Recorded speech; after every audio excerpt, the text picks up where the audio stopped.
today we're going to talk about something that really consumes us, that has become an integral part of our daily lives. We're going to talk about social media. We're going to talk about these apps which became huge, which are huge, and they take up a lot of time. Today we are going to talk to an author who's not only an author who understands what's happening in the internet domain in Asia Pacific, especially China. So let me welcome the author of a book called Attention Factory, the story of TikTok in China's Bytedance, Mr. Matthew Brennan, to the BW Dialogue. Welcome, Matthew. And we look forward to our conversations. Let me show Matthew's book. It's a book that you can buy, read. I enjoyed reading it. And, it has multiple facets. It starts with showing how much money did Bytedance raise at what stages and how valuable it became. And then it gets into the landscape in China and specifics of how this social media juggernaut rolled. So first of all, Matthew really doesn't need an introduction, but as is customary, we'll give a brief introduction. He's an author and internationally recognized speaker who specializes in the Chinese mobile technology internet domain, and he's spoken at multiple conferences across the world, and he's also been featured across global media, including Bloomberg, Wall Street Journal, Economist, BBC, Financial Times, etc. He also does a huge digital marketing conference in China, net. He understands what's happening in China, what's happening in the digital landscape, and what's happening in the marketing domain. So Matthew, let me start by asking you, how have been the last 18 months for you, both personally and professionally? Yeah, it's a very different time, I guess, in the COVID era. Initially, a lot of uncertainty, but I think it gave me the opportunity to write this book. I was, as a speaker, I was used to traveling a lot, flying all around the world, doing conferences, and that stopped. And that was actually a good thing for writing because it's very difficult to write when you're having to do so much travel.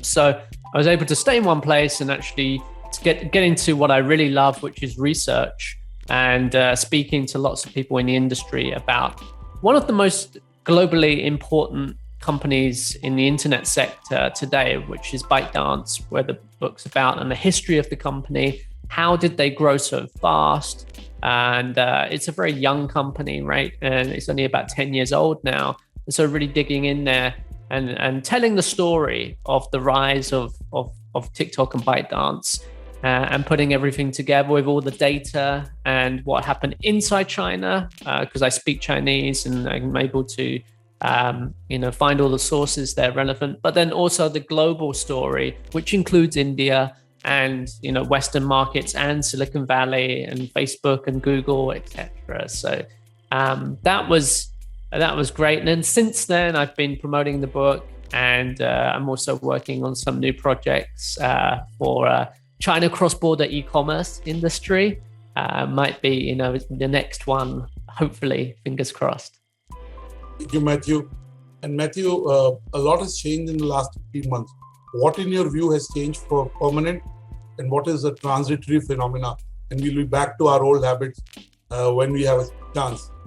Yeah, so I've already touched upon events, right? So I believe events will come back in their former, in the way they used to be. Doing online events like we're doing now, I think is definitely have their place, and it's actually very great that I can speak to you guys right now, even though I'm in a different country on the other side of the world and I don't need to fly, and everyone's used to that now, which is great.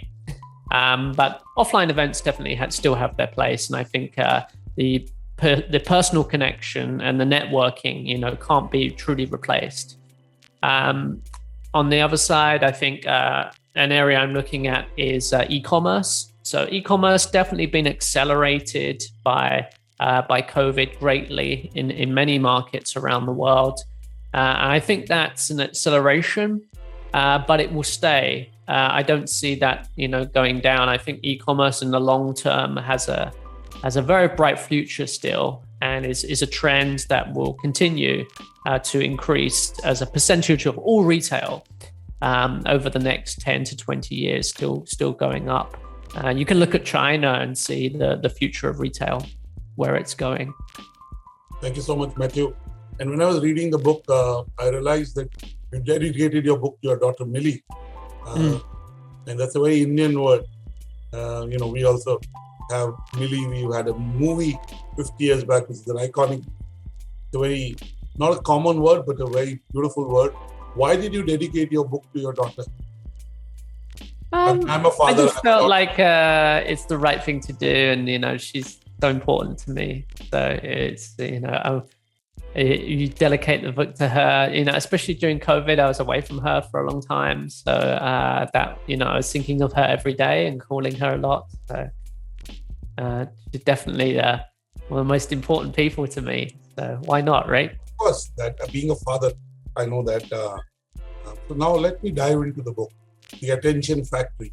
First of all, I love the name and the cover. Let me show the cover. If I would visit a bookstore, I would definitely buy this. I am glad that I've read this book. Now I'll come into the chapters and what you have in the book. But let me first ask you, why this name, The Attention Factory? It's a beautiful name. It's good. Actually, up until very late, the name of the book was App Factory. Not many people know this, but during the whole the working title was App Factory, because App Factory is actually a very famous nickname for Bytedance in China. So in China, many industry people say this company, Bytedance, is an app factory. They just churn out apps all the time. In China, they have about 50, 60 different apps in the market at any one time, and it's constantly changing. Of course, TikTok and Douyin are the most famous ones, but there's so many. And so we changed it. It was based on a recommendation of a friend of mine, a university professor, a business school professor, who said, why don't you go with Attention Factory? Because, this company is about, attention. That's the core thing here with, what makes TikTok so compelling is that how it grabs your attention and keeps you coming back watching these short videos. I said, I think it's a very apt name. It's a very apt, and then the content matches the name. Now, in the prologue to this chapter called Gaming Gatekeepers, you say you think you become an online influencer. Becoming an online influencer is simply a matter of making interesting videos. Come on, don't be naive. Yes. Now, of course, you talk about the algorithm, that kind of, drive this. So let me ask by starting you. Start by asking you, give us a peek into what happens in terms of the landscape back in China in terms of, building the kind of audiences you build, promoting. And again, there is a beautiful chapter which says, in China, the news reads you. And I'll come back to that. Yeah. Let me first go back to that. The back end is very important. The algorithmic recommendations are very important. And give us a kind of our viewers and readers a detailed inputs because they haven't read the book. So tell us what you're saying in the book. Yeah, so this kind of all fits together because the secret source for TikTok and Bytedance as a company is their technology. It's the recommendation engine. And you can think of recommendation engine as kind of the opposite of the search engine. So in the search engine, like Google, it's people looking for information, people looking for videos or news. In the recommendation engine, it's information looking for people, the other way around. Okay, so what that means is that when you use TikTok, you don't typically search for content on TikTok. It will discover your content preferences, your personalized preferences based on your behavior. So how you use the app, what you watch and what you don't watch, every second, the app is learning about you and discovering who you are. And this algorithm, or actually it's many algorithms, not one, but the algorithms in the back end is what powers everything. And as a creator as well, when you're making content for TikTok, you need to understand the algorithms. And if you can game the algorithms, if you can, because there's many marketers all over the world who want to sell on TikTok, and they're trying to find ways to hack the algorithms, ways to get around and get lots and lots of followers, lots and lots of views, and hopefully translate that into sales. So there's a whole industry of people who are doing that. Their job is to game the algorithms. And we talk about that in the book. I think it's an underground industry that's all over the world, not just China. I think it's fascinating. And so I started the book with that. And that's what we mean by gaming the gatekeepers. Oh, and again, you talk about how to game the TikTok algorithm 101, so I won't give all of it away. Right. Now let's get into yimming. I love the word. By many quantitative metrics, Zhang Yiming is the top entrepreneur in the world. So, and again in the book, you talk about the important figures in the journey of TikTok and Bytedance. And of course, he has to be, apart from the investors that got involved, he has to be one of them, right? Because he's at the center of all this. Now you talk of Joanne Wang, you talk of Alex Yu and Louis Yan, you talk of the algo wizard Zhu and Zia. My pronunciation may not be exactly like yours. College buddy Liang Rupo. You talk of the product queen Ellie Zhang. You talk of the ad king Zhang Lidong, and you talk of the boss finally Zhang Yiming. You call it the Yiming, right? So tell us a bit about the founder Zhang Yiming. Yeah, the founder, Zhang Yiming, is a very impressive entrepreneur. As I put in there, by some measures, he's perhaps the most successful entrepreneur, one of the most successful entrepreneurs in the world. And Bytedance is not his first company. So he's a serial entrepreneur who, in Beijing, for since the beginning of the internet era, has been creating. Working with startups and leading startups to create various different internet products. And I think he's famous for being very logical, very philosophical, and in thinking about where he wants to spend his time and how he wants to build Bytedance as a company. Today, he's already left the CEO position to focus on other areas, but he's still very much in charge of the company. And he spends a lot of time thinking about how, the information flow through Bytedance, optimizing it and making it as efficient as possible. Yes, you need to focus on. So there's two things in his mind. There's one is the products that the company builds, which is TikTok or Douyin or Toutiao. But then there's also the company itself is a product. And he spends as much time focusing on the company itself and optimizing that as he does thinking about the actual things the company makes.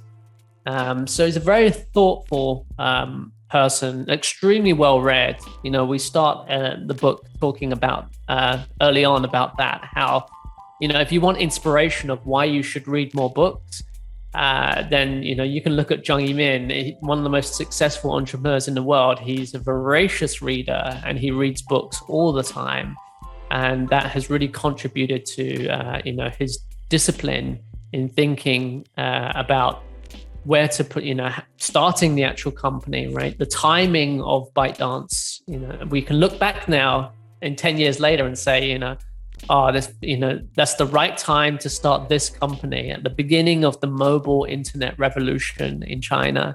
And also at the beginning of the revolution recently around deep learning and AI. So why is this company able to grow so fast? Because it's the right time to begin and focus on neural networks and machine learning together with content, video content, and also newsfeed content on mobile internet. Now, you said in the book, you quote Yiming, and you say, when you talk of the ByteDance earlier, you talk about, they all thought, how can I possibly associate myself with something so lowbrow? There are even engineers who won't join them. And honestly, can I tell you, Matthew, for a long time I said, what is TikTok? It is so lowbrow. Yes. But I think that's what connects everyone. There is a need to express yourself authentically, and I think that's what it fulfills. So give us a peek into ByteDance's earlier. Yeah, so the early years of this company is very humble, really. They started in an apartment building in Beijing, two apartments that they rented and filled with furniture from IKEA. And then there was about 30 staff, half of which are engineers. And they started off producing low content applications. So they were an app factory. Already they had a system in place to build many different apps. In their first 12 months, they released well over 15 different apps. But all of them were content-based. And many of them were about memes. Many of them were about jokes and sort of trashy content, really. And they used this as their starting point to acquire a large base of users quickly. So within their first year, they were able to already get into millions of users very fast, because they focus on the entertainment needs of Chinese in the early internet, mobile internet era. So yeah, when you say in India, when people think of TikTok being lowbrow content, this is definitely the starting point of the company also.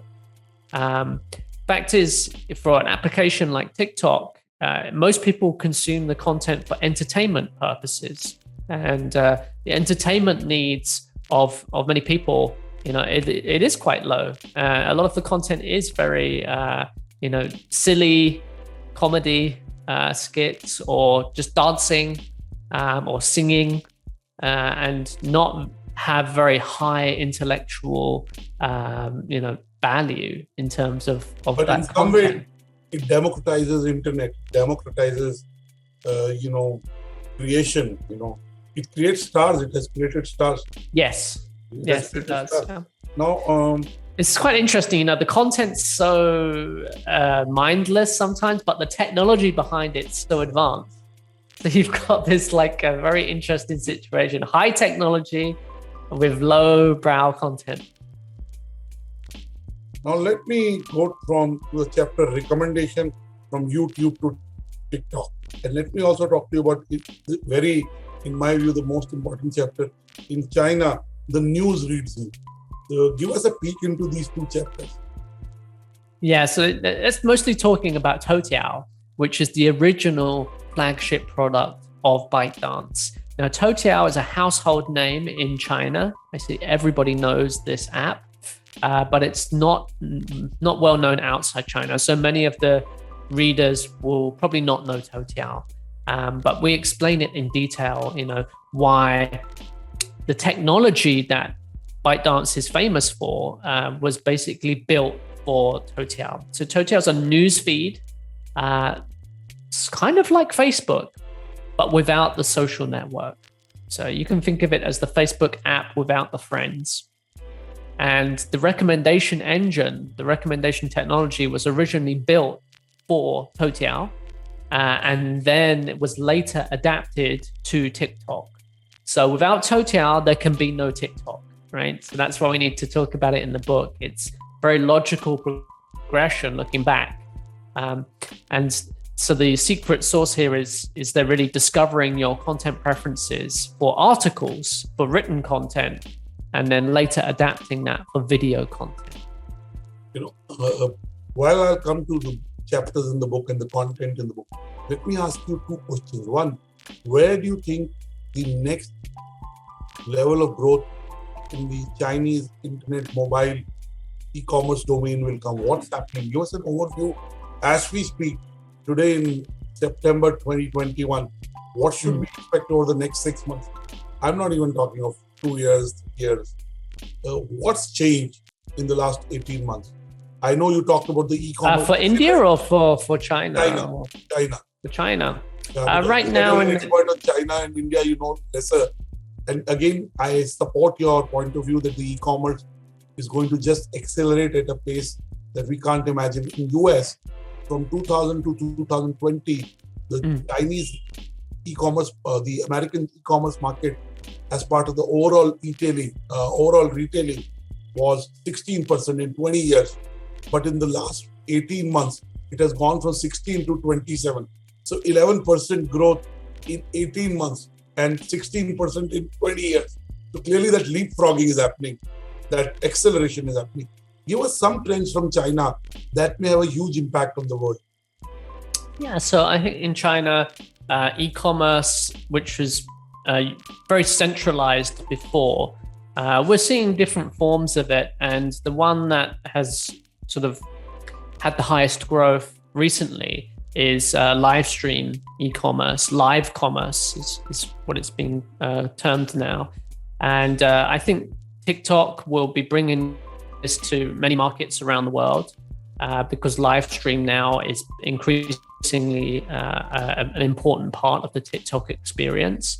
And certainly in China, it's been quite successful. So this is a very discovery-driven e-commerce experience. So you think about traditional e-commerce is a search-driven experience. If you think about Amazon, you go to Amazon on the web page, on the browser, and then you go to the search bar and you type what you want to find. So that means you know what you want, essentially. You have some idea already of what you want to buy. Otherwise, you can't put anything in the search bar. That's traditional e-commerce.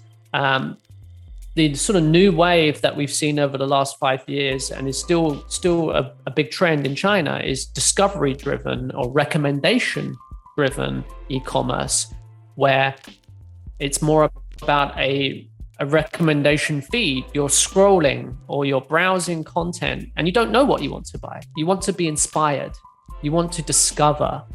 You want to find things you never knew that you actually wanted. And you want to discover things to buy through content. So that could be short videos, that could be live stream, or that could be articles. But in China, content is mixed together with buying, with purchasing, much more closely than we see in most other markets. And so that's a future trend to think about, I think, globally. It's the combination of content with e-commerce. Thank you so much. Now, clearly in India, the Zomato IPO happens, food delivery app, and it was in one day, it became more valuable than some of the most valuable companies that exist in India. And there's a debate about there's no doubt about the value being created, but there's a debate about the valuation. Now 25 more IPOs are coming. And the consumer tech IPOs are getting a lot of attention, a lot of value. How do you see this phenomenon? I think prices are inflated, definitely, globally right now because of fears of inflation. I think is one thing that's driving it, especially on the big US exchanges, the New York Exchange and NASDAQ.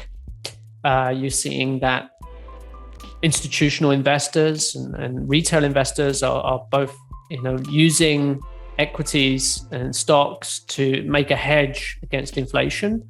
And then because of COVID, I think it's brought to the forefront for everyone the greater understanding and appreciation of how technology companies are playing an increasingly important role across the entire economy globally.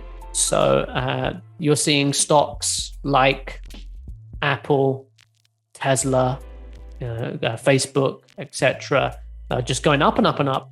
And it sort of has become, because they're going up so fast, more people put money into them, and it does become a self-fulfilling prophecy that you invest in them and it will be a good investment, a safe investment.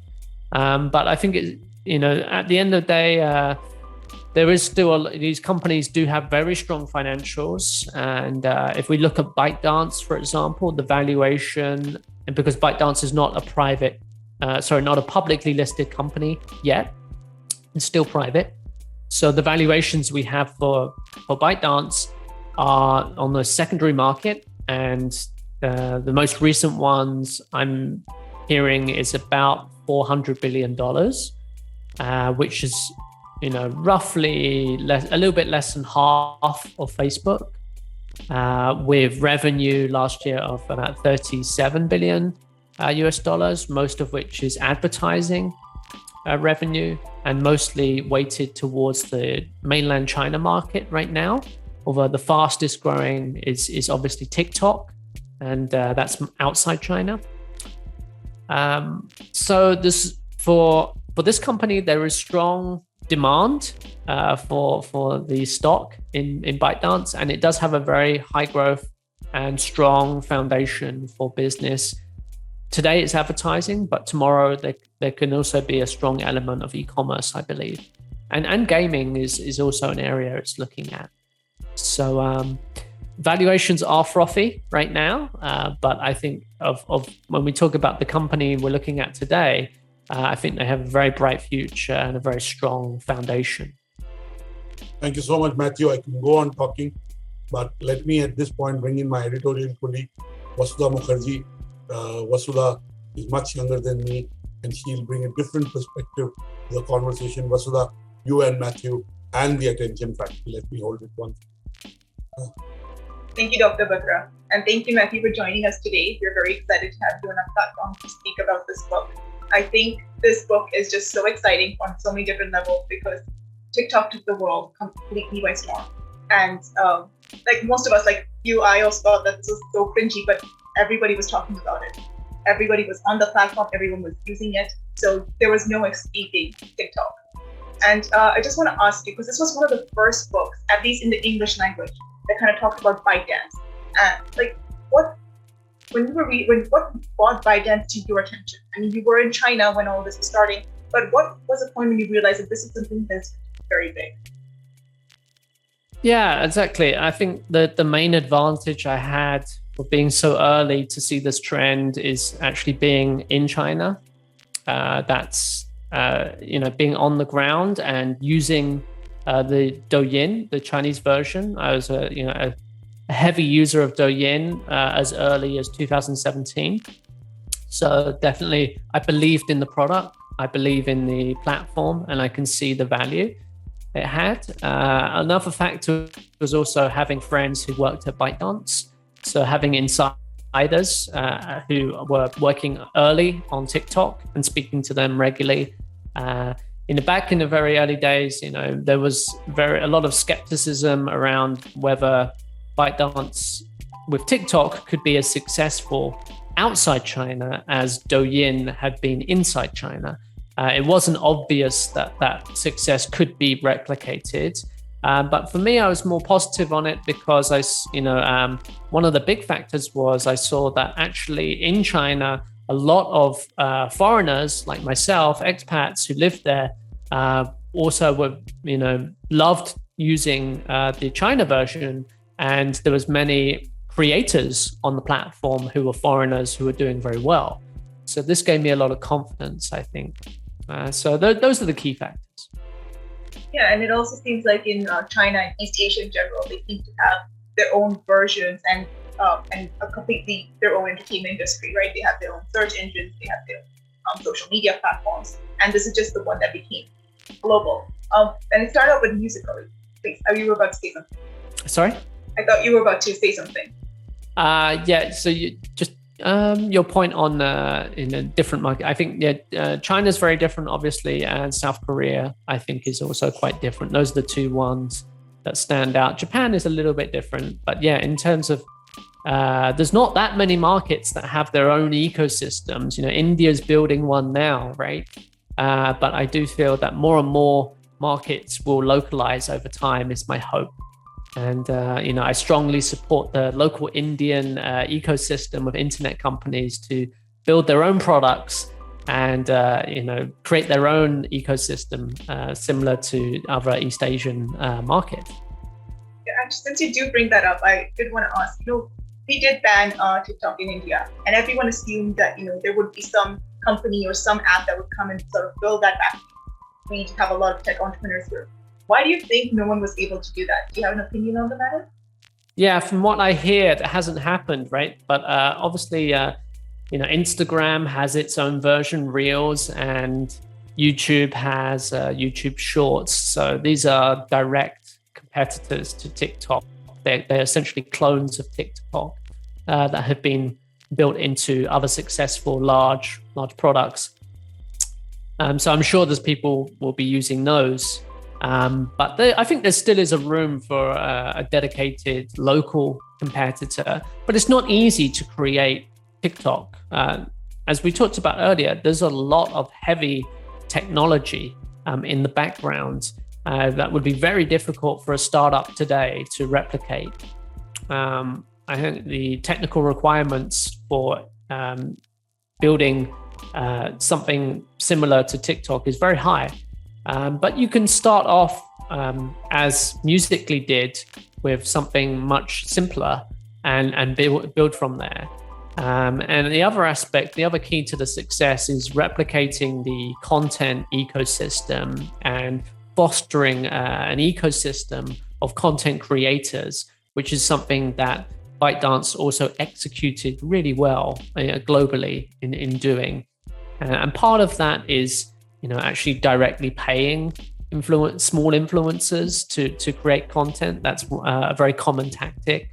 And part of it is also something we call content operations, where you actually have to bring out lots of new filters, lots of new challenges, and there's some manual curation there around managing the content ecosystem and the creator ecosystem. Which is very important actually, and often that gets overlooked. So it's, Bytedance is executed extremely well, and so the fact that people can't replicate what they did very easily speaks to how well they executed. And I think your book also kind of explains why it can't be replicated that easily, because despite what we want to believe that this happened overnight, it didn't. Like you said, it started with Toutiao, Douyin, Musical.ly, then TikTok, and it's a long process. When I went into this book, at least when I started, I don't know what I was expecting, but reading about the founder, Zhang Yiming, I hope I said his name right. I was actually a little bit taken aback and reminded that, all right, there is a person behind this. I think from a global perception, we seem to just think, oh, China is coming up with this, China does this business, China does that thing, and we forget that there are actually people in China who are working to do this. And really, it does sound like an entrepreneur's journey, a success story. So, and you highlight that really well. What made you want to take that angle? Or is that the angle you always needed to take? For me, that's the obvious angle because I'm in China. So from outside China, people are like, oh, everything gets simplified into, okay, is China doing this or is the China government doing this? But if you're in China, then you realize that's just completely not, that doesn't make any sense. China's so diverse. This is the success of a product like TikTok is driven by a private company. It's driven by entrepreneurs. It's nothing to do with the government, nothing to do with China as a country. In the same way that, if it's a very successful Indian company, you will look to the founders, you will look to the creators behind it and say, attribute the success to them. So for me, that having that extra layer of nuance around, focusing on the story of the founders was the obvious thing to do. And I think that's happening within China. That's the narrative that people take. This book is also a book that's been published in China now as well. And so it's something that has an audience in the China market where the knowledge and understanding of Bytedance is very high. compared to the world. So that speaks to the fact that the book I didn't want to simplify things with the book that much, because I wanted to create something that could be accepted both outside China and in China, and it seems to have done that now. No, it definitely humanizes the person, the company. It gives a proper chronological tale about how this came about. It's not just something that happened overnight, that someone just got the right idea. He did fail in his first venture. He tried again and kept trying. And also the fact that he used to read a lot. It's very relatable. It's very common for me that you read a lot in entrepreneur stories. And it was very, very interesting to look at also his views on romance and finding his partner. Very entertaining. But that being said, I do want to ask, who is this book for? Because, obviously people are going to go into this with different expectations. What can people expect going into this book? I think you can go in. Person who should pick up this book is someone who really wants to understand why TikTok took over the world. Right? It's the 0 to 1 story. It's not the 1 to N story. So you can say where TikTok is today, to me, is a little bit less interesting because it's already very, very successful. What this book tells you is how it got there. Why is everyone talking about Bytedance, and why is TikTok not from Silicon Valley? Right? TikTok is the first global major social media platform that's not American, that's taken over the world. And so why is that? And this book will tell you in detail exactly what's going on. And I think that will be of use to business people. I think it would be used to anyone working in the internet sector or technology in India.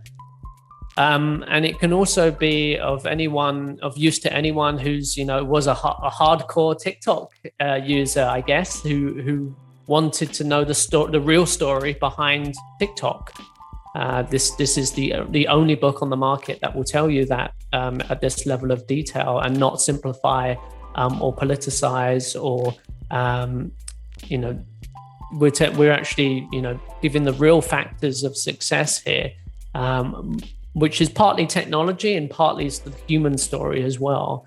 Like you say, of the founders and the key people and the decisions made along the journey. Yeah, definitely.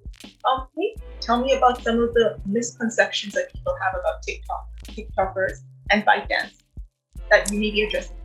Yeah, we've touched upon some of them already, so I can elaborate further on those points. One is that it's from China, and that is China's everything about the government leads everything, and it's China's one entity, whereas actually this is very much a story of entrepreneurs, very similar to Silicon Valley success stories, Mark Zuckerberg, etc., of these visionary founders. I think Zheng Yimin is in that category. I think also the lowbrow content, that TikTok's just for teenagers or young people, or it's just for very unsophisticated internet users who are doing silly comedy and dance. I think that's a stereotype that should be debunked by now. You can see that TikTok globally is already diverse. The content has diversified sufficiently. That it's following the China trend, and you're going to see that it's much more like YouTube in terms of the variety of content that you're going to see in there, and then the demographics on the platform will continue to age up and diversify, and it will become a platform for everybody to consume short form content in the same way that YouTube is a platform for all internet users. So that getting away from that early stereotype and that early caricature of being, just for certain lowbrow content types, that's a mischaracterization of what TikTok is about. Absolutely, you have doctors on there now. You have lawyers. You have skin specialists giving advice and giving straightforward advice directly to people in short bites, which is absolutely brilliant. And we also but people come in for people also, I think, are attracted to cringe. There is something about cringe that you want to like a train, right? Like you can't look away. It does build this curiosity. Do you think this is something that Yiming knew and went into, or that just happened organically when you created the platform? Sorry, you cut out a little bit. Can you just say that again? Sorry. I just said, do you think this was planned, like knowing that people will come and watch cringe or lowbrow material, or do you think this is something that just happened organically? No, I think it's just human. Essentially the TikTok is a neural network driven, machine learning driven platform. It simply reflects what people want to see. And so if people want to see educational content, it will show them educational content. And if they want to see lip sync and dance, it will show them lip sync and dance. So the TikTok just reflects back to the user their own content preferences as revealed through the technology. And sometimes, revealing that back to society at large, you realize it can make you realize, what people actually want to consume, and often that content is not what you expect. But the system is essentially neutral today. In the early days, it's more manual. They do actually, work with creators more to actually, manually create an experience, and they can, especially with TikTok in the early days, they were looking to help certain creators become popular. But today, that's not the case. Today, it's already too big, and they don't need to do that anymore. So today, it's just the technology is revealing to you what society is interested in. Absolutely, and I think you already talked about that in the beginning. We said the technology is actually very, very advanced for content that is perhaps simplified, for lack of a better term. But a lot of people, governments, not to get political or anything, but they seem to be threatened by this app. Like there seems to be so many discussions. I mean, it's banned in India for whatever reason. Where is this feeling of threat coming from? Can you comment on that? Or yeah, sure. It's like I said before, TikTok is the first major big internet product, mass market internet product, not from Silicon Valley. And I think that's, the internet is essentially American, and it's for the first 15 to 20 years, let's say, of the internet's history, nearly everything came from America. Today, that's changed a lot, right? So now I think the internet is around the world fragmenting. And, the platforms that are popular in India are very different from the platforms that might be popular, where I am today in Thailand, or where UK, where I'm from in London. And that's to be expected. I think that's a natural progression. But we haven't seen a really big global breakout hit that's not American. So this is there's some example. I say you could probably say like Spotify would be like an example from Europe. But Spotify is not on the same level as TikTok, really, in terms of like just being a truly mass market product that has the potential to reach, or the majority of internet users globally. It's on that level. If you look at the growth curve of TikTok, it's behind where Facebook is today, but it will catch up eventually. That's for American users, let's say, that's a first, and I don't think I think it shocked people to realize that and feel like, what does that mean? Now we have this internet service that people are spending time on, and it's not controlled by an American company. I think that shook a lot of people politically, also given the tensions between China and America, that it got caught up in the Trump re-election campaign, which was completely unexpected, and something that I know that internally they didn't really know what to do, and they just had to deal with it as best they could. But it still doesn't answer the question of what I think every country is struggling with: issues of privacy, issues of regulation, issues of data nationalism. What do we do when people have a phone on them all day and data's going into all these different services and it's leaving the country and it's being used in all these different ways? I think every government around the world is struggling with what to do with that. And we don't have the answers today. So I think it leads in, it touches upon all of these issues. Technology is definitely ahead of the law. And once it's out there, anyone can do anything with it. And countries are definitely struggling to keep up with that. So on this note, what do you think is the next big thing? Because we don't have TikTok in India, so we can't see what's happening.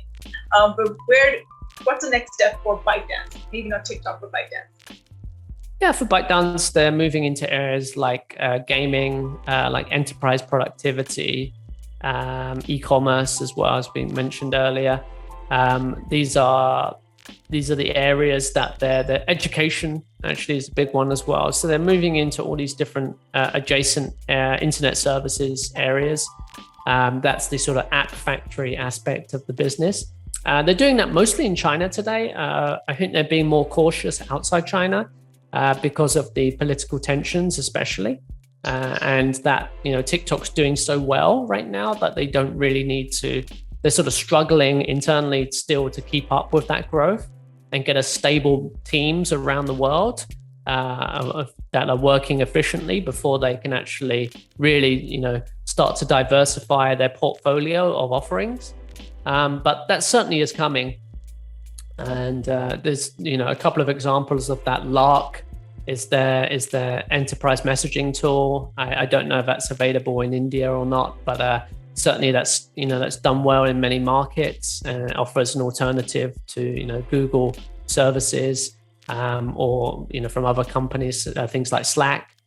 And then their video editing service, CapCut. That's kind of a complement to TikTok. That's also doing very well in many markets around the world. So yeah, we can expect them to essentially diversify and start, taking all the services they have in China and bringing them to other markets around the world. And can we expect a follow-up book from you on that, or is that something? No, I'm as I said at the very beginning, I'm focused. I think there's the next area that I'm really interested in from services from China that will affect the world globally. I'm looking at cross-border e-commerce right now. I'm particularly interested in Shein, which is another app that was banned. It's not available in India either. But Shein is probably the fastest growing large e-commerce company in the world right now. And they've been, fast fashion through without any offline stores delivered through their app. And I think that company has a very bright future. And I think it's a very interesting area, high growth area now to look at. So I'm doing most research around them and companies like them coming from China. All right. And is there anything you're working on currently that you would like to share with us? That's about it. I think I'm also, going to start up my writing again, just articles through Substack. So you can find me on Substack if you want to follow some trends from China. I'll be publishing on there on a regular basis quite shortly. So that's a project that will keep me busy as well. All right. I just want to ask one final question before wrapping this up. You're an author, so I need to know, what books would you recommend? What are you reading, and what books would you recommend to people, other than you own, of course? Oh, sure. I'm always reading. I can check my Kindle app here. I think at the moment I'm trying to finish the Edward Snowden, his biography. I think that's that's the one that escaped me. Recently, if I recommend that, I think recently I also finished what was it? Bitcoin Billionaires. I think that one's a good summary of the early days of Bitcoin. I would definitely recommend that one. That was a great read. And one more maybe. Yeah, I also finished Bad Blood as well. which is a very well-known book, but also an excellent read about Phaneros, the sort of failed startup in Silicon Valley. So those are three, but I typically read a lot about sort of technology companies, as you can probably tell. And so hopefully, I could write something as on the same level as Bad Blood one day about China. I think there's just so many excellent companies coming out of China now that, definitely Bytedance won't be the last one. No, and I think we're all very interested in hearing about it, and having someone actually there seeing the whole thing in real time gives such a great insight and a great perspective on things for the rest of us who are out here who can't buy from Cheyenne anymore, unfortunately. Right. In India, it's particularly cut off. I mean, for me, even though I'm outside China, my phone is Chinese and I use all the Chinese apps on a daily basis. So, I feel very online. I'm still in China. I can still access everything.